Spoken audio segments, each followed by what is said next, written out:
उसने छत पर रेंगती हुई जली औरत को देखा।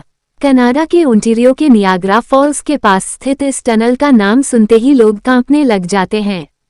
इस टनल का निर्माण सन 1900 में ग्रांड रेलवे लाइंस के ठीक नीचे किया गया था और इस टनल को बनाने का उद्देश्य उस इलाके के पानी के बहाव को पास ही स्थित खेतों की सिंचाई के लिए प्रयोग किया जाना था। 16 फीट ऊंची और 125 फीट लंबी इस टनल की कहानी किसी को भी हिला कर रख सकती है। टनल का निर्माण हुए काफी वक्त बीत गया था और सब कुछ बहुत आराम से और ठीक ठाक चल रहा था, लेकिन अचानक एक दिन यहाँ एक दर्दनाक हादसा हुआ जिसने सब कुछ बदल कर रख दिया। इस टनल के आसपास आबादी बहुत कम थी, इसीलिए हर समय यहाँ पानी भी नहीं बहा करता था। जब पानी बहुत भर जाता था तो उस समय इस टनल का प्रयोग किया जाता था। इस टनल में यूं तो कई हादसे हुए, लेकिन एक हादसा ऐसा था जिससे ओंटारियो शहर आज तक उबर नहीं पाया है। एक बार की बात है जब इस टनल में पानी का बहाव नहीं था। इस टनल के पास एक घर में बाप और बेटी रहा करते थे। हवा का रुख बहुत तेज था और चारों ओर सिर्फ अंधेरा था।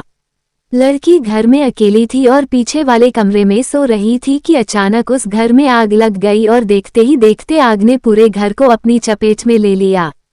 लड़की ने घर से बाहर निकलने की कोशिश की, लेकिन तब तक उसके कपड़ों को आग ने पकड़ लिया।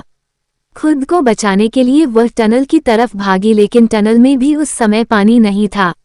आग की जलन की वजह से वह चीखती चिल्लाती रही। उसकी चीख बहुत भयानक और दर्दनाक थी, जिसे सुनकर कई लोग वहां इकट्ठा हो गए, लेकिन किसी ने उस लड़की को नहीं बचाया और आखिरकार उस लड़की ने यहां दम तोड़ दिया।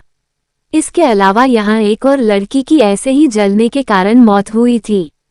लोगों का कहना है कि इस टनल में कुछ दरिंदों ने एक लड़की का सामूहिक बलात्कार किया और अपने जुर्म को छिपाने के लिए उस लड़की को जिंदा जला दिया।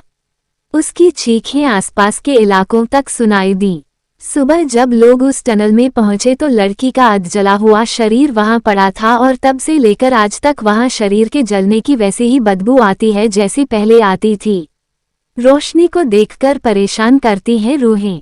स्थानीय लोगों का कहना है कि अगर कोई उस स्थान पर रोशनी करता है तो उन लड़कियों की रूहें उसे परेशान करती हैं।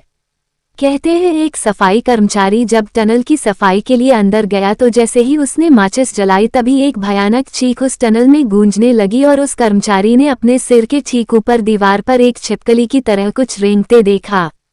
उसका चेहरा जला हुआ था। इस घटना के बाद वह आदमी तो बच गया, लेकिन उसका मानसिक संतुलन बिगड़ गया।